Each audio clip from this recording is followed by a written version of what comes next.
Hoy estamos con el último de los salmos penitenciales, los salmos confesionales, los salmos en que David confiesa su gran necesidad del perdón, porque él se confiesa que es un pecador y que también confiesa que su único argumento es la misericordia de Dios.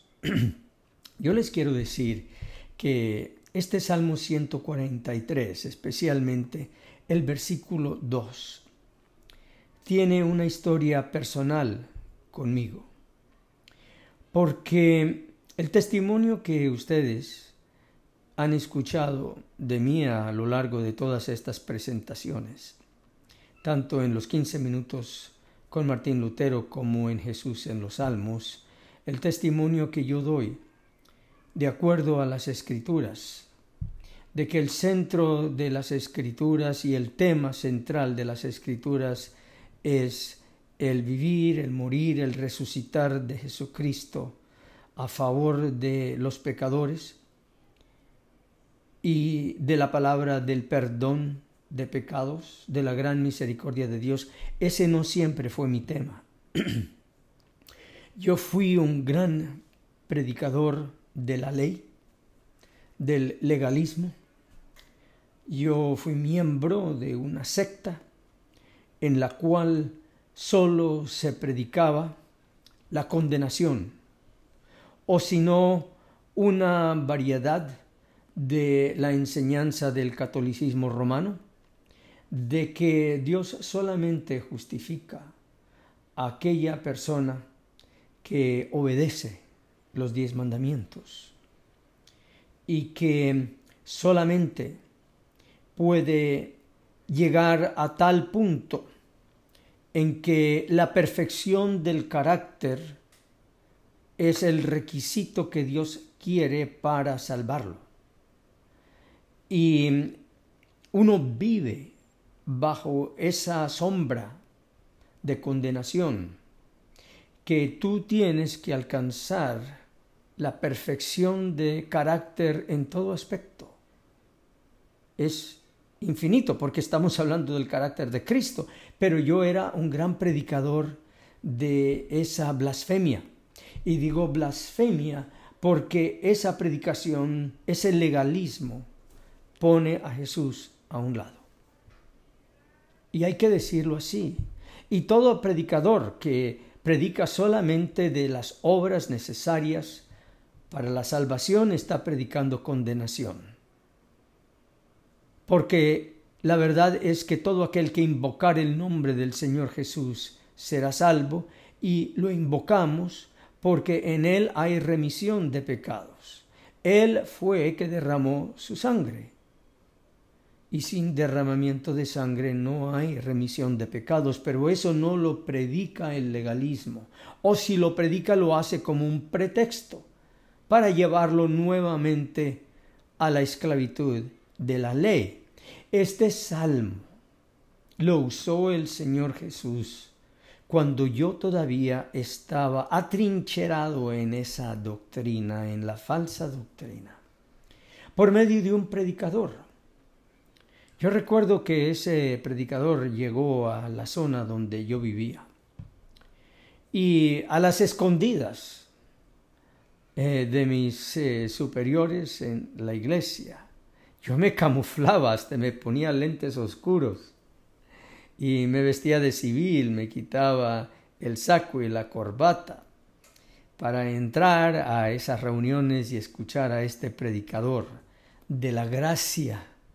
Porque debajo de todo ese velo del legalismo hay hambre y sed de justicia. Y entonces allí yo escuchaba esos sermones. Y siempre este predicador volvía al Salmo 143, versículo 2. Y desde el fondo de mi alma yo me regocijaba en ese texto, pero luego se endurecía mi corazón y luego lo escuchaba. y compraba grabaciones. Eso hace tantos años que las grabaciones eran en esos cassettes con la cintita y yo compraba las escondidas grabaciones de ese predicador. Digo a las escondidas porque si los dirigentes de mi iglesia, mis superiores, se hubieran enterado que yo estaba escuchando a este predicador, hubiera perdido el ministerio, el cual, gracias a Dios, finalmente me sacaron de ese ministerio porque yo comencé, por la gracia de Dios, a predicar este precioso evangelio de la gracia y la misericordia de Dios. Es un breve testimonio. Y este versículo del Salmo 143, versículo 2, retumbaba. Y de hecho, si ustedes no recuerdan nada más de este Salmo, sino el versículo 2, yo estaré agradecido y alabando al Señor. No entres en juicio con tu siervo, porque no se justificará delante de ti ningún ser humano. Esa era la petición de David. No entres en juicio con tu siervo. Y es que esta doctrina predicaba una falsa doctrina que llaman ellos hasta el día de hoy, y si hay algún radioescucha va a reconocer esta doctrina. Predicaba que Dios sí entra en juicio con sus siervos. Sí entra en juicio con aquellos que han confesado el nombre del Señor Jesús. Aunque seamos sus siervos, sí entra en juicio con sus siervos. Llaman a esa doctrina la doctrina del juicio investigador. Que aún a los creyentes Dios investiga, saca sus libros e investiga. Ahora diríamos, o dicen ellos, saca la computadora e investiga si por allí hay algún pecado que no confesaste. Y entonces Dios encuentra ese pecado y dice, no confesaste ese pecado, quedas condenado. Esa es la doctrina del juicio investigador. Uno tiene que llegar al juicio, habiendo confesado todos los pecados, los conscientes e inconscientes.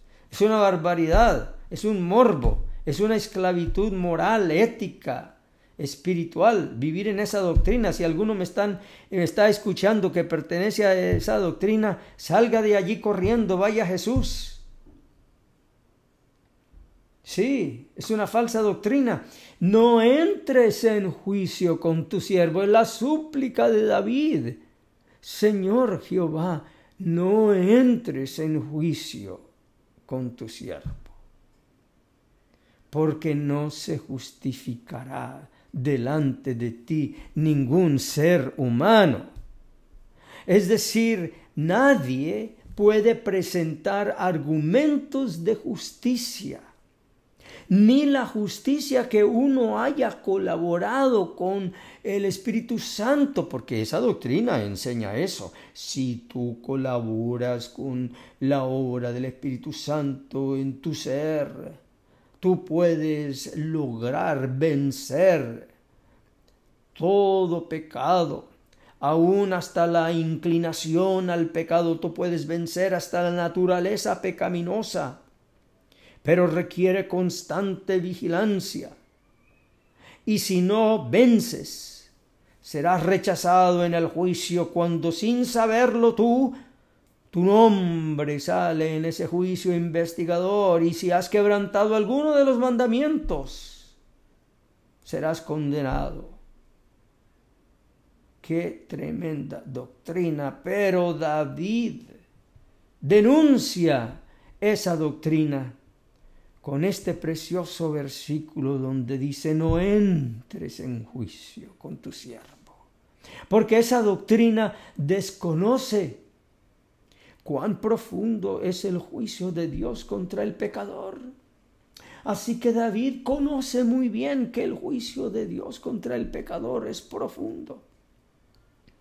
Y él de rodillas clama, No entres en juicio con tu siervo. Y eso era lo que yo escuchaba a ese predicador decir, retumbaba en mis oídos. Yo recuerdo mientras volvía al púlpito la siguiente semana a predicar la doctrina del juicio investigador, yo escuchaba en mis oídos lo que decía el predicador citando este libro: no entres en juicio con tu siervo, porque no se justificará delante de ti ningún ser humano.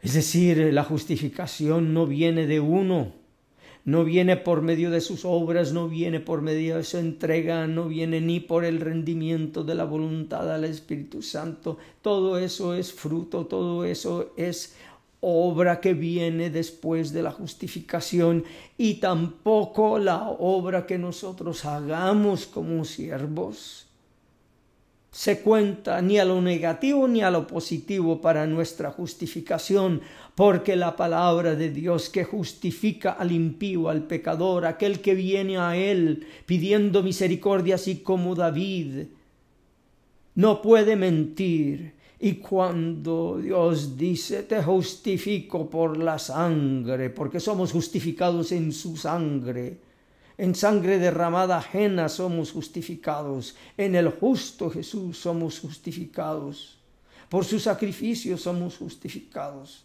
porque Él hizo algo por nosotros que nosotros jamás pudiéramos haber hecho: vivir a la altura de su amor y morir por nuestros pecados. Por eso somos justificados por lo que Él hizo y no por lo que nosotros hacemos. Y David, por lo tanto, decía: no se justificará delante de ti ningún ser humano. Somos justificados por la justicia de Cristo, solamente por Él. Por eso dice el versículo 6: extendí mis manos a ti, mi alma como a la tierra sedienta. Hazme oír por la mañana tu misericordia, y esa misericordia es: he escuchado tu oración, no voy a entrar en juicio contra ti, porque yo sé que no podrás ser justificado delante de mí por las obras, por tu obediencia, por nada que tú hagas podrás ser justificado. Dios escucha esa oración. Ahora, el versículo 10 de este salmo tiene una oración muy preciosa. Dice: enséñame a hacer tu voluntad, porque tú eres mi Dios. Tu buen espíritu me guía a la tierra de rectitud. Todo justificado, toda persona que ha sido declarada justa por Dios, no le queda ninguna otra oración que decir: enséñame a hacer tu voluntad. Ya que me has justificado, ya que has mostrado tan grande misericordia por mí, enséñame a hacer tu voluntad. Ya que has conquistado mi corazón, ya que no entraste en juicio contra mí, enséñame a hacer tu voluntad. Tú eres mi Dios. Tu buen espíritu me guíe a tierra de rectitud.